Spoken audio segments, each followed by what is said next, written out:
for student success here at Bronx Community College. We are holding a town hall for our students, specifically in regards to the COVID mandate, and then to answer any questions regarding MMR, meningitis, or the SPARK program. I want to make sure that we hear from you. We're going to provide some information, but then we really want to be able to answer your questions in regards to COVID, MMR, and meningitis. Please place your questions into the chat. You won't be able to see the questions, but our staff behind the scenes will be able to see those questions, and we will be answering them. Please note that everyone will be muted. The viewing privileges are for our host and co-host, and this prevents us having any issues with Zoom bombing. Please note that the town hall will be recorded and we will post it on the web. We've also set up some mini breakout rooms. So should you have a really personal question that you don't want to share the information or super private information, we will whisk you away into a private Zoom room where we can answer your question there and then bring you back into this meeting. Remember that the chat is set to private, so the audience will not see your questions, but we will see your questions. With that said, I'd first like to introduce our president, Dr. Thomas Sekenegbe, who's going to give us a couple of moments of greetings. Thank you, Dr. Delgado, and thank you to all of the staff here with us this afternoon. But most importantly, I want to say welcome to all of the students that are joining us this afternoon. Happy New Year, everybody. I wish I can truly say Happy New Year for everybody. Before we go on, I'm sure we're all aware of the tragic incident that happened in our community. In fact, we're all part of the Bronx community. The tragic incident that happened in the residence on Tremont neighborhood, where we lost 17 people. So I just want all of you to remember those families in your prayers and in your thoughts. And again, I think it's a very, very difficult time for all of us. There is an email that will be a broadcast that will be going out this afternoon to all of our students, to all of our staff. Remember, when one member of our community suffer, we all suffer. So the email will be asking primarily is for donations and assistance to all of the families that are in need. This should be going out this afternoon. We're looking for gift cards. We're looking for canned food. We're looking for toiletries and some other things. The email basically specifies it. I'm not going to ask you to do something that I won't do. So once this email goes out, I'm going to lead by example, and I'm going to be giving to, and I'm going to ask that you give. Again, there's a candle vigil ceremony event tonight at the residence there. If you can, you may want to drop by to let's honor all of the people that we lost there. And remember, most importantly, people that are still with us. Now, again, Dr. Delgado, thank you to you and your staff for really putting this show on this afternoon here. I know there's a lot of questions. There are a lot of issues about coming back for the spring 22 semester. I'm hoping one of the essence we're doing is to be able to answer those questions. Again, I appreciate the fact that it will be recorded. So if you can, students that are not here, they have the opportunity to actually look into it. So my basic message to the students that are here this afternoon, ask all of the questions that you can ask. And you have our email addresses. We want to see you back in the spring. We miss you on campus. And I'm hoping this is a prelude. This is the first step we take into having back on campus in the spring. So without much ado, Dr. Delgado, I'm going to pass it back to you. Thank you. Thank you so much, Dr. Sekenegbe. I'd like to quickly introduce our cabinet. When I say your name, please do a wave, and that would be fantastic. I'd like to first start with our Provost and Vice President for Academic Affairs, Dr. Lester Sandres Rapalo, followed by our Vice President for Administration and Finance, Kay Ellis, Vice President for External Relations and Interim Dean of Workforce Development, Dr. Eddie Bayardell, our Executive Legal Counsel, Deputy to the President and Labor Designee, Susan Fiore, and our Dean for Research, Planning and Assessment, Dr. Nancy Ritzy. I also like to take a moment to introduce my counterpart in this meeting, which is your Dean for Student Development, Dr. Manny Lopez. Dr. Lopez, would you like to introduce yourself and introduce our Ask Me guests? Absolutely. Thank you, Dr. Delgado. My name is Manny Lopez. I am the Associate Dean for Students. Thank you all for joining us today. Please use this opportunity to ask questions, to learn more. and to use this information to stay safe and to get off to a right start for this spring semester. You'll see that Miss Tiffany Dubon-Yard is joining us. Thank you, Tiffany. Tiffany's doing a lot of the tech aspects, but she has a lot of information. So if you would like to ask questions in the chat, please direct them to Ask Me, Tiffany Dubon-Yard, and those questions will be directed to the appropriate person. Welcome. Manny, could you confirm for me that you see on your screen the PowerPoint presentation? I do. Okay, I'd like to start with a really quick PowerPoint presentation that might answer some of your questions before you ask them to save some time. Okay, let's see. And again, this town hall is being recorded. Please write your questions in the chat directly to the Ask Me. Questions will be announced by the moderators, and we have staff on standby to enter breakout rooms with you if you have specific personal questions. There are 4 must-dos that are really important for your registration this spring. One is to make sure that you upload your COVID documents. Number 2, that you submit your Ooh, what is the compute? This is having a mind of its own. That you submit your MMR record, that you submit your meningitis waiver, and that you also complete Spark. We're going to talk a little bit about that later. So I want to talk about some deadlines. COVID documentation is due on January 14th. That's this Friday. This Friday, you need to have gone into CUNY first and uploaded that you have your first and second dose of the COVID vaccine, or you are submitting a religious exception or a medical exemption. We will then start to drop students between January 19th and the 21st. And as we know, many students wait until the last minute. We know that your time is valuable and sometimes you're not quite sure about what your schedule is going to look like. So you register late, which is completely understandable. We will do a second run between January 26th and the 27th. We also have a law by the New York State Public Health Department that you also need to submit your MMR and your meningitis records. The deadline for that is February 25th. Now, we know that some students have been struggling in terms of the technology in order to upload your documents into CUNY first. So please know that we are currently in the Playhouse. If you want to come and see us and get face-to-face help where we can help you upload your documents, we're here right now, Tuesday, Wednesday, and Thursday from 10 a.m. to 4 p.m. And next week, we will also be here. Even after the deadline date, we will still work with students because we know as you see your classes being dropped, you are going to be concerned and say, oh my God, I need to do this. So we also will be in the Playhouse on when, oh, that says Monday. That should say Tuesday. My apologies. Monday we're closed from 10 a.m. to 5:30, 9:30 to 4:30, and 10 a.m. to 5:30 p.m. Please know we also have Zoom support available if coming onto the campus to get help to upload your documents is not something that is easy for you. Please know that this Friday and the following Friday, the 21st, we do have, you can join us via Zoom and we will also help you upload your documents. Just take a picture, a screenshot of that HTTPS address, and we can talk to you then.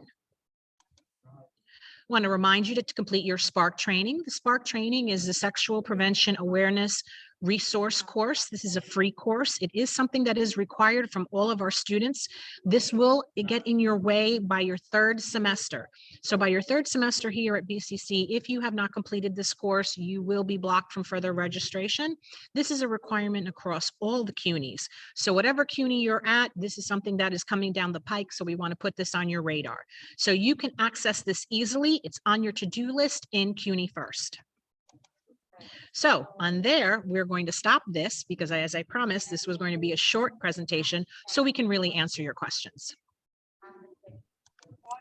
I have a question.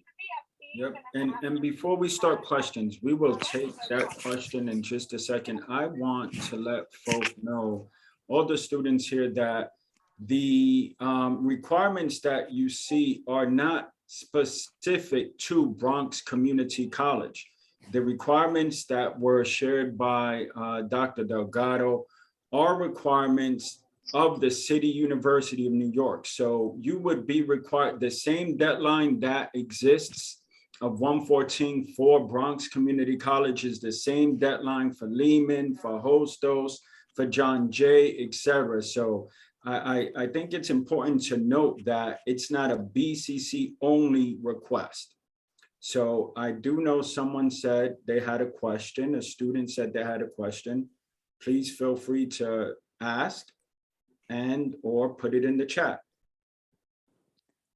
Oh, okay. Am I allowed to talk? Yes, go. Oh, okay, great. Okay, Tell us so your I name, got, please. I'm sorry? What is your name, please? Oh, my name is Shantae Brown. Hi, Shante. Hi. So I got my vaccine in a in a like a mobile van, like those vans that come around that offers the vaccines. I got mine in there. So when I tried to upload my my vaccine information, like they was asking for like a document of it and stuff, but I didn't have that. I just only had the COVID card. So can I just upload that or? You may absolutely, well, yes, absolutely. The short answer is yes. The CDC COVID card that was given to you with the vaccination date and lot number with your name and date of birth on it is exactly what you should be uploading into CUNY first. So is it okay if I don't have an Excelsior pass? Yes, Because of it's that? okay. It is okay that you do not have an Excelsior pass. The Excelsior pass is important and helpful, but for the purposes of CUNY first, it is not necessary. The CDC card is. If you upload that today, we will review it in no less than 48 hours. Shantae, if I may let you know that you had written to the VP for Student Success email address yesterday, and Yes. we sent you a full email with the tips to upload at 11:37. So if you go check your emails, you will see there's a step-by-step response. There's also, you can click on the video. We also sent you the link for the dates and times, and we also gave you tips about not needing the Excelsior class. Please feel free to check your email. Oh, okay. Thank you. Good question, Shante. Thank you for coming and for asking those questions. Ask away. Anyone else? Maria, do you have any questions in your chat? Okay, I have a few. So we were able to get this question answered in the chat, but I figured let me repeat it just in case anyone else has the same question. So student wanted to know, as a CUNY transfer student, do they have to re-upload their MMR and meningitis information? The answer is no. Victoria King, the Director of Health Services, said that once your information has been uploaded into the CUNY system, they'll be able to, all CUNY schools can see that information. So you're all set if you've already had that uploaded from your last time.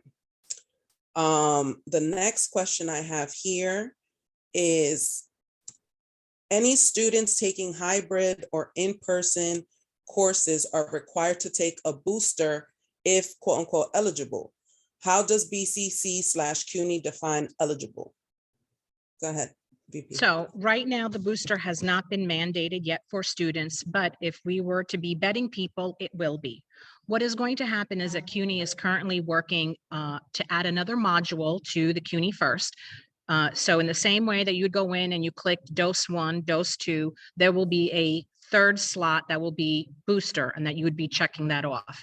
In order to be eligible for the booster shot, it has been reduced to 5 months after your second dose. So when we're speaking about eligibility, it has to do with what the FDA is requiring. So it would be a 5-month waiting period. We are still working with Central to see how that computer system will work. We expect that it will be some kind of a tickler system. So everybody has a different date for their second dose. So everyone would have a different date of when they'd be eligible for the booster. And then how much time would we allow for students in that window? So let's say that you would be eligible for the booster on May 1st. Well, then it will be 30 days to allow a student to upload. We're still working that out, but at this time, the mandate is not for the booster yet. I suspect it will be. I'll add to that quickly, Dr. Delgado. While the mandate is not yet required for the booster, if you have the booster, please still upload your CDC COVID card. That should not, if you already have the booster on the card with your other vaccinations, upload it anyway. It should not inhibit you from submitting that information. And please do it soon, January 14th is again that important deadline for you to make note of. I have two more questions in the chat, and then we have Rainy with her hand raised.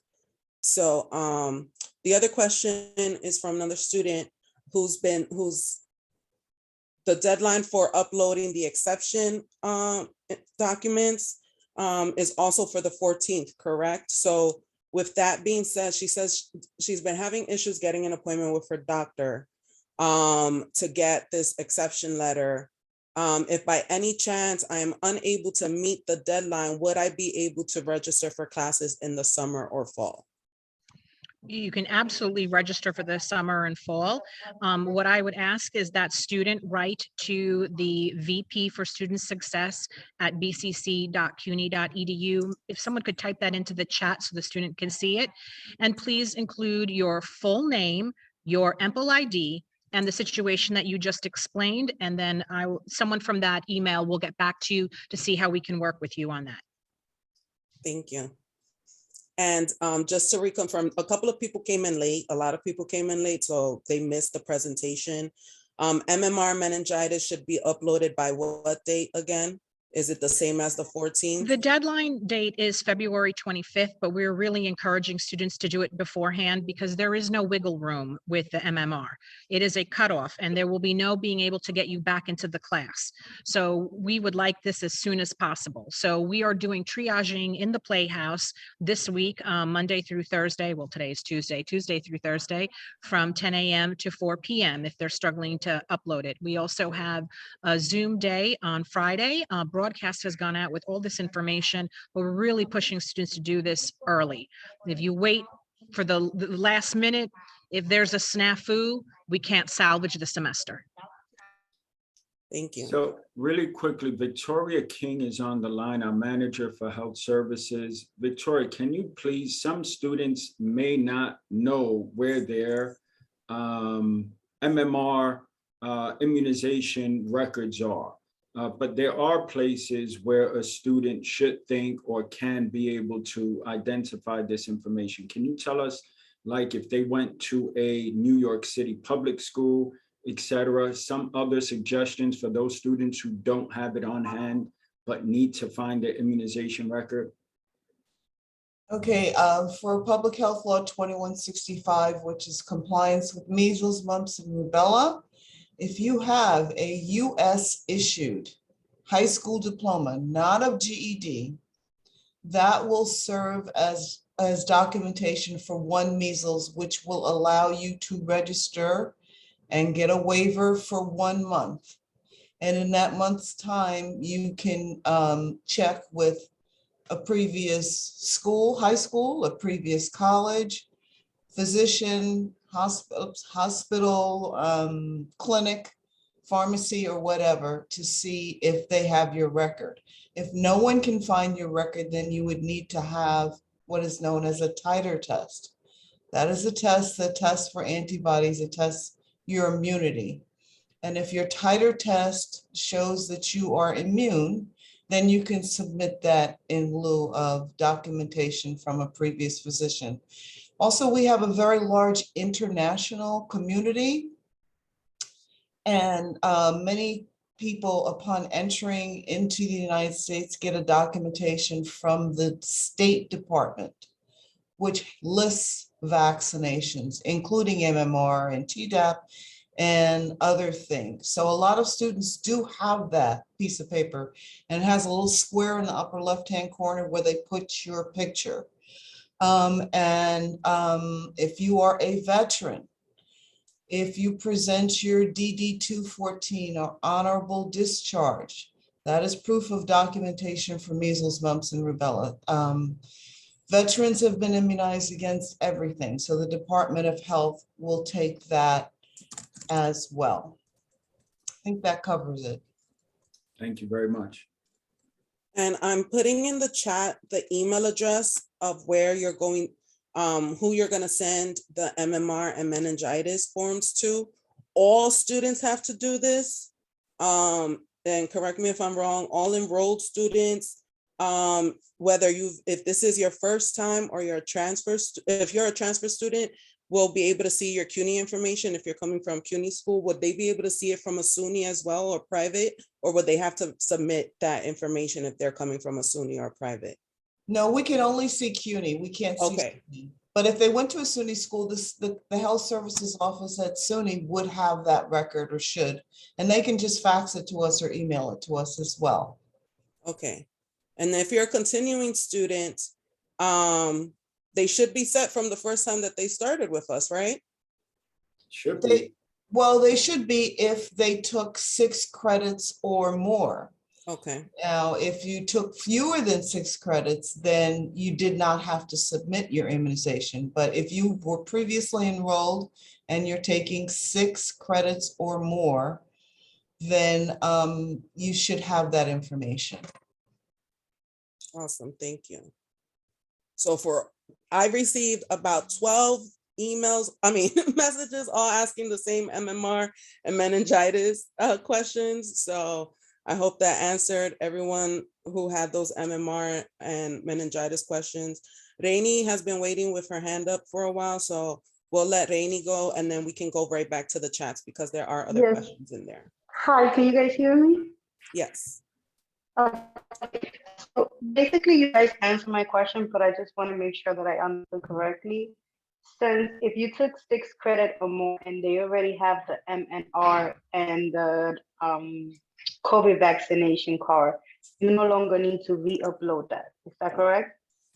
Or do you have to re-upload it? No, that's correct. It's a one and done. Once you do it, you're good to go. And you're good to go at all the CUNYs.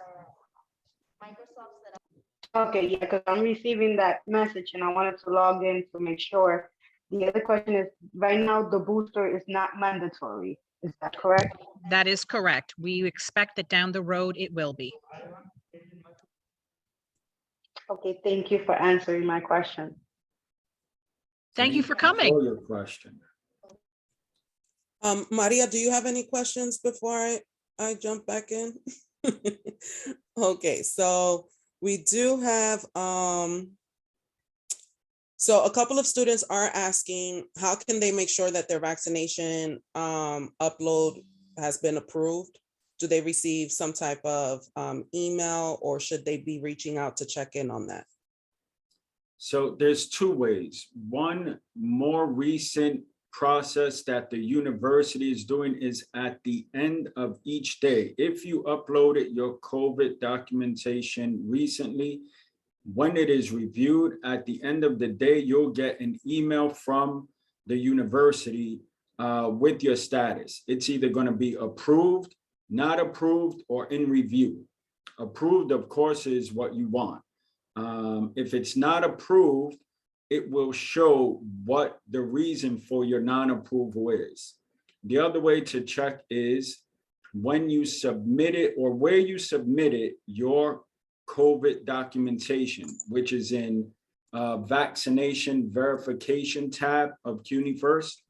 You can just go back there and check status, and it will read one of those 3 things: approved, not approved, or submitted, and that'll let you know exactly what's happening at the moment that you check back in. Usually, reviewers will review and approve and respond within 36 hours of submission. Thank you. This is an unrelated question to the vaccination records. This student wants to know, in regards to BCC clubs, are they online and how do you find out how to access them? And then they also wanted to know, will the BCC shuttle be running for the spring semester? I'm gonna defer to Manny on both of those. Yeah, no, yeah. Will the BCC shuttle be running the spring semester? And then this part is a little bit busy, so feel free to jump in, the student. But they're saying Let's first do one question at a time. Go ahead. So Manny, do you want to answer, Yeah, or sure. Kay, about the shuttle, please? So the short answer, and Kay, you let me know if you want to jump in. Regarding the clubs, yes, clubs are operational depending on those student groups that recertify. There's a committee that reviews and approves charter or formal charters that students submit. And there's been understandably, the requirements for a club are at least 10 students and a faculty staff advisor. We've been more lenient with that to encourage more groups to come forward and participate in engagement on campus. So yes, there's about 14 student groups that have certified and chartered this semester. And I'll put a link in the website so that you can learn more. Dr. Ivana Razo is a key point person for that. And these can take place on campus, virtually or hybrid. And what you see now is some clubs trying to have more hybrid type activities for students on campus and bringing in their colleagues through a virtual experience as well. Do you want to say anything about the shuttle bus, Kay? The shuttle is not scheduled to start right now, but stay tuned and we'll be able to give you some dates. We do not expect that it'll be open at the beginning of the semester. Thank you. And the other part of the message is just, I guess they're asking, well, can you give any information related to Metrocards and the physical BCC ID cards? I'm gonna, the ID cards, Kay, if you want to take that, I mean, I could answer, but I'd rather not on your behalf. And then the Metrocards, I think that's an ASAP question. So I can defer that to Nadine Brown, who I see is here. But Kay, if you want to go first on the Metrocards? Great, no, for the IDs. I mean, the So, IDs, my apologies. yes, students are able to upload their photo to the portal. If you go to the BCC ID page, you'll see that there's instructions on how to upload your photo.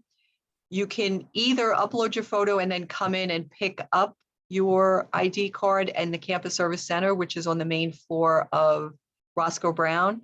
You can also go in, we do accept walk-ins, they're open every day, to take your photo ID. But we do, to minimize lines, we do encourage you to upload your photo, but you can also go in and get your photo taken and get a physical card. We also want to remind students that behind each of the physical ID card also has a Bronco account behind it. And you can also put funds onto your Bronco account and use that to purchase items or print in the library or at any of the print stations throughout the campus. And if you're participating in the food voucher program, we also have, we work with some of the programs to do that. So please take a look at the Campus Service Center website. It gives you a lot of information about the features of the Bronco account and your ID card. And you do need your ID card to present to public safety when you come in. I hope that helps. Thank you. Nadine? To confirm, are we speaking about spring 2022 Metrocards? Yes. Okay. So ASAP for the last 3 semesters have shifted to a direct mail Metrocard process, which includes, we send out communication to all enrolled students, both continuing and newly students joining for spring 2022 who've completed the recruitment process. Those students get an email where they would need to claim their Metrocard by providing the mailing address, their EMPL ID number, and their name. That information is then processed and confirmed that they are indeed an active ASAP student, as well as they are enrolled for the spring 22 semester. Once we verify that, we send that to a vendor that will then send out a semester Metrocard. We have 2 waves. The first wave, the mailing form closed on December 31st, at which time those Metrocards should be hitting mailboxes by January 28th. We will have a second wave that has already begun as of January 1st. Students who were not captured in the first wave will now also have an opportunity to complete the claim form. Once students do receive that, and those Metrocards will be mailed off in middle of February. Once students do receive their mailed Metrocard, they do need to validate their Metrocard by clicking on the link with the instructions provided enclosed in the mailing to verify that they have been in receipt of said Metrocard. The Metrocard is a semester Metrocard, so it does go from the first day of class all the way through to the last day of classes. We will also have a backup for any students that's recruited late or may enroll late. We will have a limited option of in-person distribution, but again, that's for exceptions and not the norm. So I encourage students who are receiving the communication, if you have not received the communication, you can reach us on our virtual front desk, and we will be sure to make sure that you get that email sent out so that you can complete your process. Or at the very least, you can also communicate with your assigned academic advisor. I hope that helps. It should. Thank you so much. On the next question we have here, and then we have Melibel who has her hand raised, is what are the reasons why a religious exception would not be approved? Well, we are not currently approving religious exceptions here at the local level, meaning the college itself.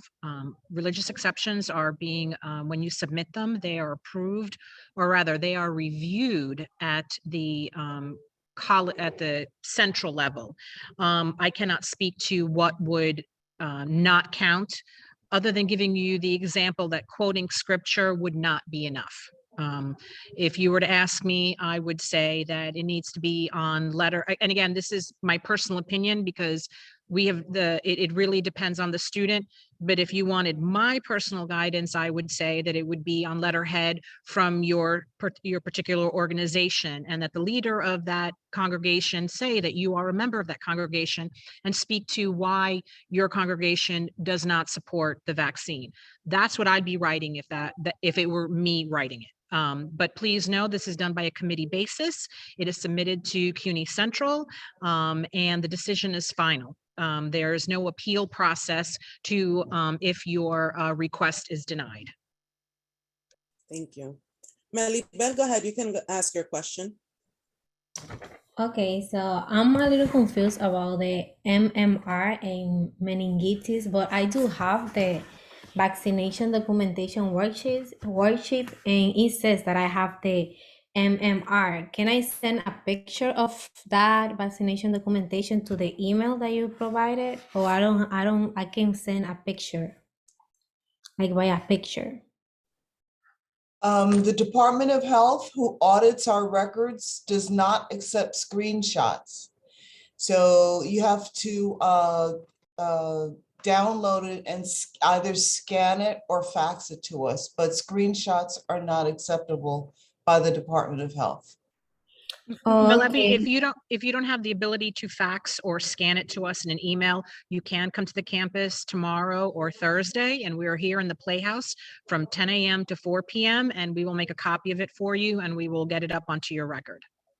Okay, perfect. But I think I don't have the other one, the one that's named the meningitis. The meningitis, you can do a waiver and we can help you with that here. Okay, thank you. You're welcome. Actually, young lady, Yeah, I the just wanted to say- meningitis. Yeah, can you speak to Victoria, the meningitis waiver? Yeah, I was just going to say, for meningitis, it's important to know you do not have to have the vaccine. You don't have to have the vaccine. Meningitis is a disease that's basically communicable in close settings like dormitories.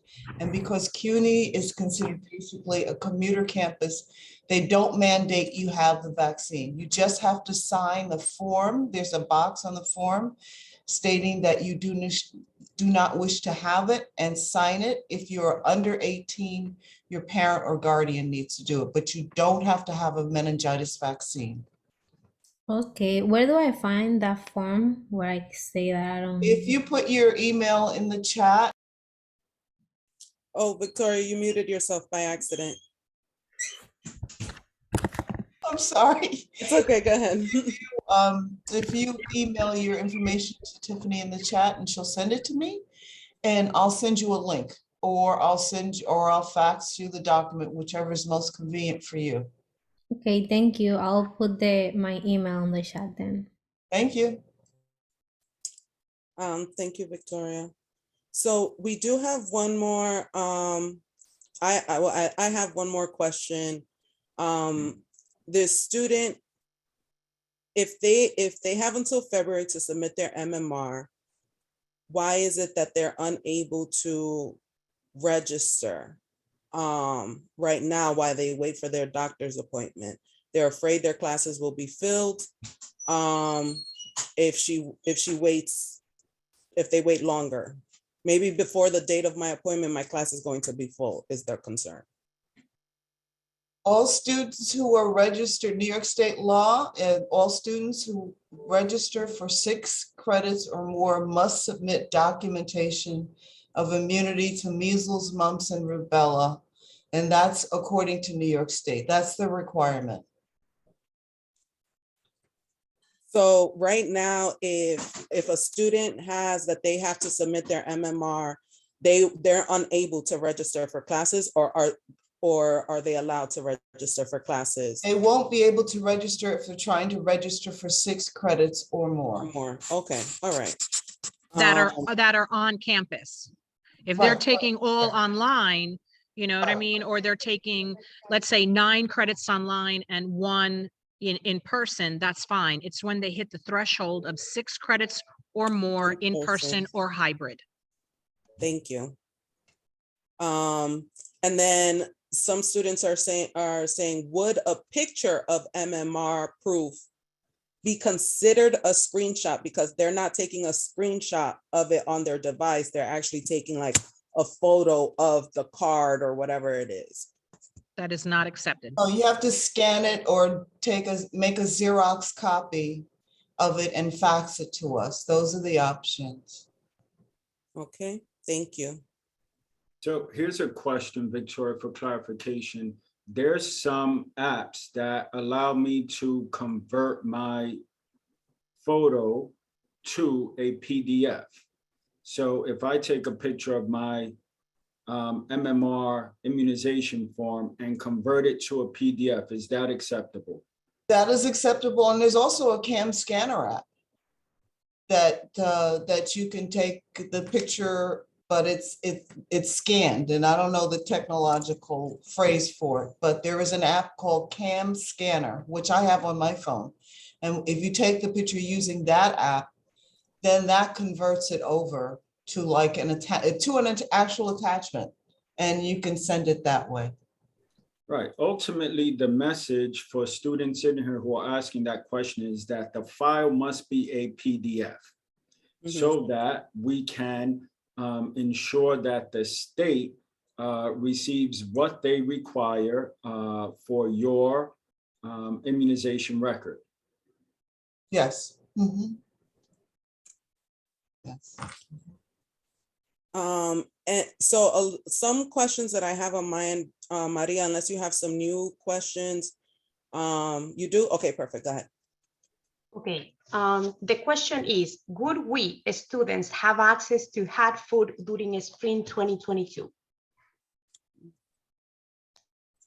Ask the question one more time, please. Would we students have access to hot food during spring 2022? Will students have access to hot food during spring I'll take that. 2022? Hi, thank you for the question, Maria. The campus does not currently have, the cafeteria is serving and cooking on campus is not currently available. We do have a food truck, and our events person is working for outreach for additional food trucks. We will have we're working with a vendor to provide a grab and go market in the North Wall.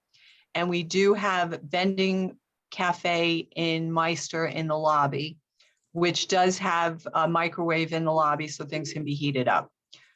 Of course, we also, you can Grubhub and people can pick it up at the gate, but we don't have cooking facilities right now on the campus.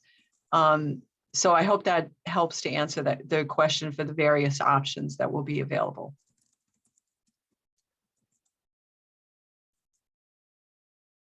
No more questions on my end. Okay. Okay, so here's a question in regards to the book voucher from ASAP. Nadine. Ask away. Well, they just want information. Oh. They said, I have one more and it's about book voucher this term. And if it's by ACE and is by ASAP, if so. That's what I got. I think Nadine can take that one, right? Dr. Delgado, Nadine? Yes. So I'm going to assume that this is an ASAP student asking, or a student that will be joining us for spring 2022. We, again, in response to the pandemic and the in-person remote variations that we have had going on, we shifted to students will receive a direct disbursement, which basically means is that as long as they file for their FAFSA, they're an active ASAP student, and they're enrolled for the spring 2022 semester, they will receive $315 as a direct disbursement. I encourage students to check in their student center on CUNY First, because there's no distinction between the $315 that they receive by ASAP for their textbook benefit and any other refund that they may be receiving. So for example, if they receive the advanced book check through their Pell refund, that amount will be consolidated along with the $315. So those students would receive that money in a lump sum. I will say for students who have not, I encourage you to set up your direct deposit.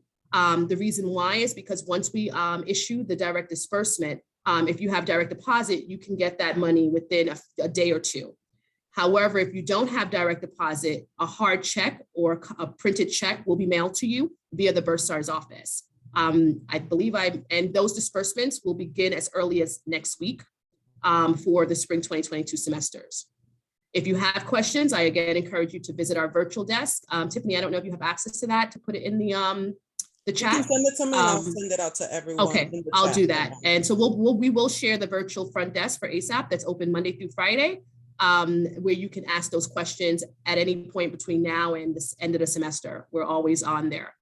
All right, I think I should have answered the question. Also Cynthia from College Discovery wanted me to mention that it is the same process for College Discovery students when it comes to the book stipend disbursement. Those book stipend disbursements are a wonderful benefit. I wish I was an ASAP or CD student. And if I was, I would be opening up a direct deposit right now. Go ahead, Nadine.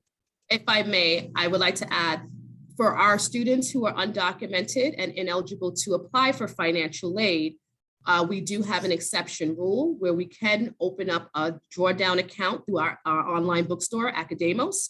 So again, that is something that you should communicate to us via our virtual front desk. All information is confidential. It is not recorded, but it will alert us to know that a direct disbursement, you would not be eligible for that. And instead, we will create a textbook account, which can be done in a matter of minutes. Thank you. And are the stipends for the winter as well? The book stipends? For winter, we sent out our first wave of stipends for an amount of $150 for those students enrolled in winter classes. And our second wave, and to confirm, was sent out yesterday. So the second wave of students that were not captured originally would be receiving their monies in the next week or so, or next few days. Awesome, thank you. So now we have Christina Torres, and then I have another question in the chat. Christina, go ahead. And you're muted if you are speaking. Sorry, hello, hi, how is everybody?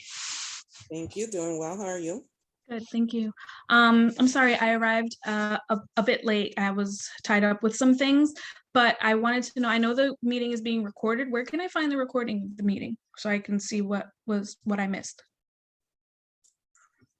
Awesome. Richard, go ahead. Yeah, we will get a copy of this recording. We'll post it as a website banner, and it'll be a click through on a website banner. We will also post it again on social media and in the app. Sorry, what do you mean? I'm not tech savvy. What do you mean website banner? We have a website, and when you first log on to the website, you will see a bunch of rotating banners. Oh, okay, I understand. And I urge you to check in on our website, frequently, because there's a lot of up-to-date information as we go along, all throughout the spring semester and prior and after as well. So. Fabulous. Okay, great. That's awesome. And I also wanted to mention, I was at the last town hall meeting and I brought up concerns over the student app.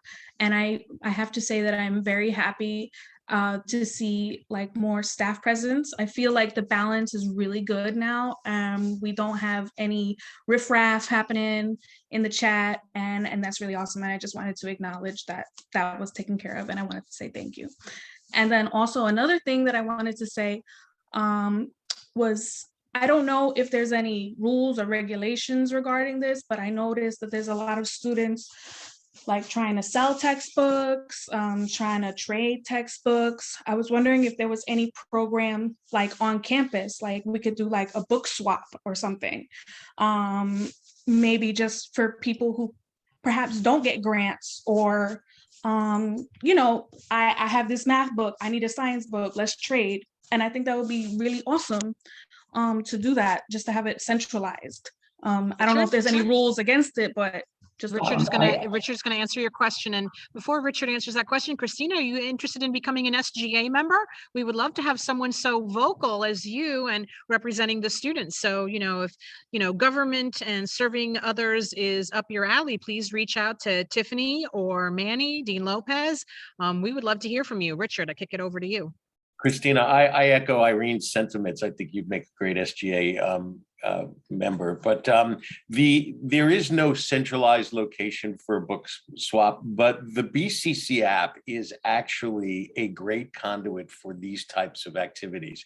That was the idea behind the BCC app, a forum where students could get together, share ideas, share information, and be of help to each other with things just like this. So we'll encourage this through postings on the BCC app as well. If you have books that you need to swap or sell, we don't want to encourage that kind of a thing in a long-term strategy, but it certainly is a great place to go and post those kinds of things. So we support it. Please check in, and you sound very active on the app, and thank you for the compliment of our monitoring what's going on the app. We made a big commitment to you as students to make sure that everything is a safe haven for when you do go on to social outlets like this. May I add to that? Absolutely, go ahead. Thank you. The college has an online bookstore. If you go to BCC Books, you can visit that site. Also, the Campus Service Center at the beginning and the end of the semester has our online bookstore representative available. They do buy back books, and they have a program where you can also, they have been working along with OAA and the faculty to have a lower cost options for books, whether it's ebooks, digital versions, pre-issued chapters in the beginning. So there's various options to try to help make the books very cost effective and reasonably priced.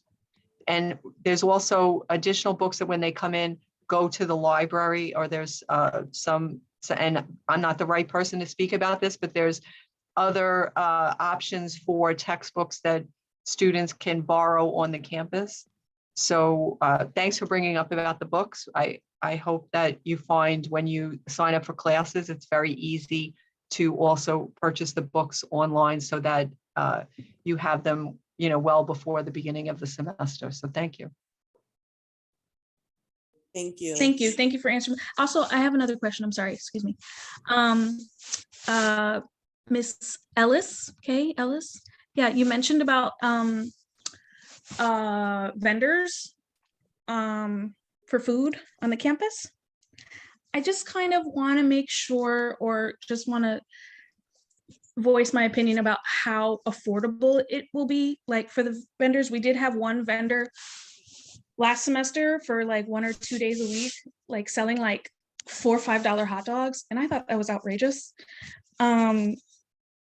Just maybe like if it could be just more affordable for the students. I know we really don't have much say on the price, like they're going to sell it for whatever they sell it. But, you know, I just thought that was a little too much for a hot dog. No, thank you for sharing that. Yes, all the vendors and the food providers, we try to keep them, you know, below the $5, $6 price point for any of the products. We certainly appreciate that for everyone on the campus. It's nice to keep the prices low. It does make us a little difficult, especially right now when there's not a great population on the campus. It is very difficult for some of these vendors, but thank you for sharing that. And we'll continue to work to keep the pricing low for any products on campus. And just while we're talking about products on the campus, please visit the Campus Service Center. They sell t-shirts and sweatshirts and branded mugs and things. So show your spirit. Thank you. Thank you. We're coming up on the 9 o'clock, 9 minutes left, not 9 o'clock, 9 minutes left. Christina, do you have one more question for us? No, thank you. We do have some questions in the chat. Maria, do you have anything on your end? No, okay, so I have 2 questions in the chat. The first question is, sorry. Okay, the first question is, due to the recent increase in the Omicron COVID-19 variant, is the campus still planning to reopen with the 70-30 for the spring 2022 semester? Yes, the school is carefully, all of CUNY is carefully monitoring the transmission rate and positivity rates. At this time, our classes don't begin until January 28th. And the plan is, at this moment, that the modality is going to stay as 70-30. Thank you. And then I also have, with the library printing, is it free or is there a fee? Do we get money for that?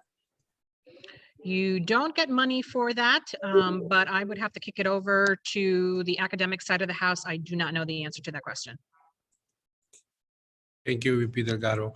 The printing, oh, sorry. Okay. VP Well, Alex? each student does get an allocation, whether you're full-time or part-time, on your Bronco card to facilitate printing. If you exhaust the allocation that's on your card, you can always add funds at any of the 7 cash management stations on campus, and you can purchase additional print funds by putting it into your print wallet. And you can print then in the library or any of the other facilities. Okay, thank you. Thank Did you want to add anything to that?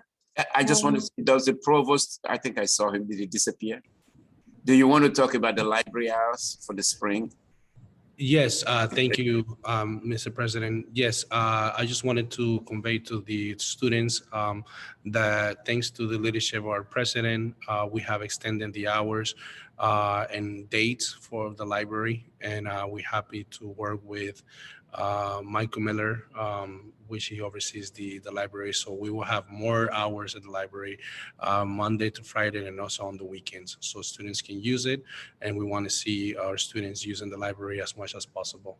Thank you, Mr. President. Thank you. Thank you. Okay. Maria, do you have anything else? No. VP Delgado, I would ask just to do one last run through, when you're coming, if you have class, if you have an in-person class, this is what you need to do. All right, I do see somebody named Abigail Alexander with their hand up. Yes. Mm-hmm. So before I do that, I'd like to hear from Abigail. Hello, everybody.